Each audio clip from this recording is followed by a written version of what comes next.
Hi, this is Morley and this is the M-Wire. Well, folks, we have a situation. La Palma is shaking so badly it is emanating gravity waves.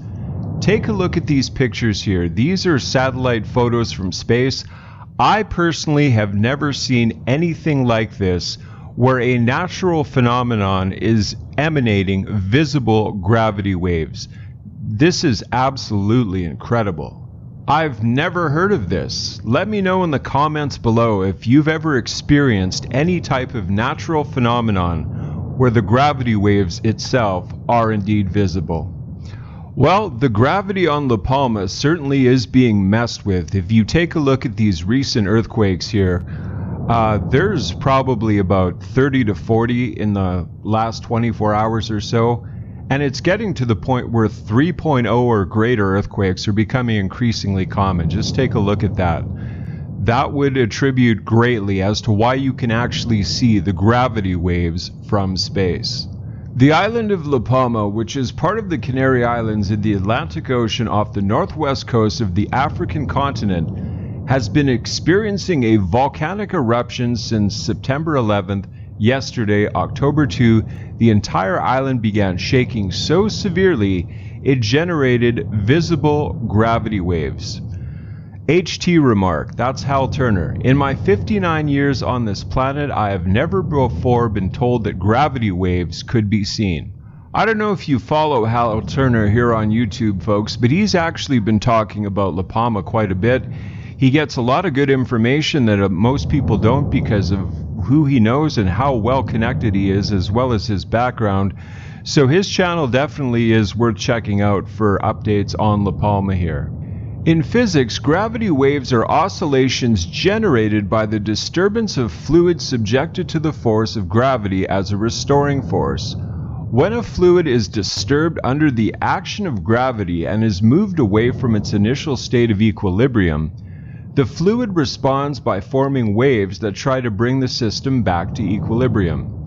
Gravity waves occur in the atmosphere and the oceans in many ways. Sometimes they are visible because the clouds form on the crest of the wave in front of the clear areas of its valleys.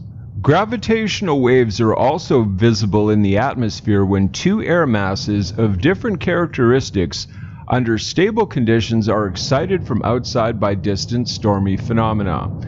In some places, two wave trains of different origins may coincide and interfere with each other, as seen in the example.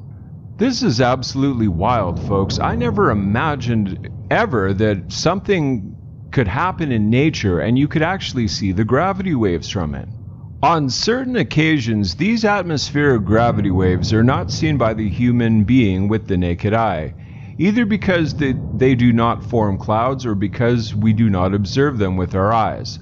On the contrary, some satellites detect these oscillations by exciting very faint light effects to the human being, but not to the satellites. Gravity waves with some luminosity are then generated at the ridges versus the dark areas of the valley in the wave system. While the Cumbre Veija volcano was expelling gases and volcanic material towards the troposphere in a notorious way, some observers on the ground analyzed the presence of gravitational waves in a near area near the volcano that extended out of the island during the day, but not only that, days before on September 28, these gravitational oscillations had already occurred as seen in this tweet. This is just wild, folks. I'm so glad I found an article that talks about the science behind it. But now this article is going to get into a worst case scenario of what could happen. Folks, you should be prepared for any type of disaster, whether it be natural or man-made, regardless, by simply having a bug-out bag. But now I'm going to get into what could potentially happen, a worst case scenario of La Palma. This is not meant to instill fear in anyone. The fact that the erupting volcano is causing so much vibration that the atmosphere is visibly showing gravity waves means that the unstable landmass along the mid to southern ridge is clearly being subjected to constant movement. If that unstable landmass resumed a slide which began in 1949 when it slid 13 feet but stopped, then the entire ridge could suddenly plummet into the Atlantic Ocean, sending upwards of 500 cubic kilometers of land into the ocean and generating a mega tsunami which would wipe out the east coast of North America about 7 hours later. The takeaway from all these gravity waves is that the shaking is already happening on sufficient scale to trigger the landslide. There will be likely no warning if the mass landslide happens and the tsunami has been generated.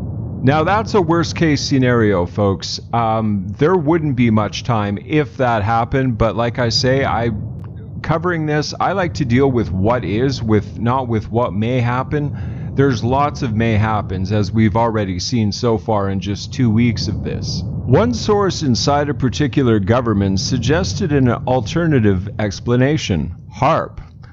The source, a scientist, suggested that high-energy radio waves being beamed at great intensity at the volcano might cause a similar visual effect.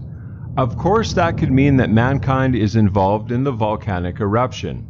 If so, the only possible explanation would be to literally cause a collapse of the unstable landmass and thereby wipe out the US East Coast. Prepare to be away from the East Coast of the US on little or no notice. Have a plan, have bug-out supplies, be ready. Well, folks, I don't know if you want to dive into that, but who knows? HAARP could be involved in this. If you don't know what HAARP is, just Google it. But I'd like to think that this is, completely natural and, there is no nefarious plot in the midst. Now, before I get into Volcano Discovery's recent update, I just want to show you this, folks. This is a very interesting map here. So this map here basically shows the flow of lava as per a particular date. Now you see in red when La Cumbre Veija initially erupted, that's the original lava map there.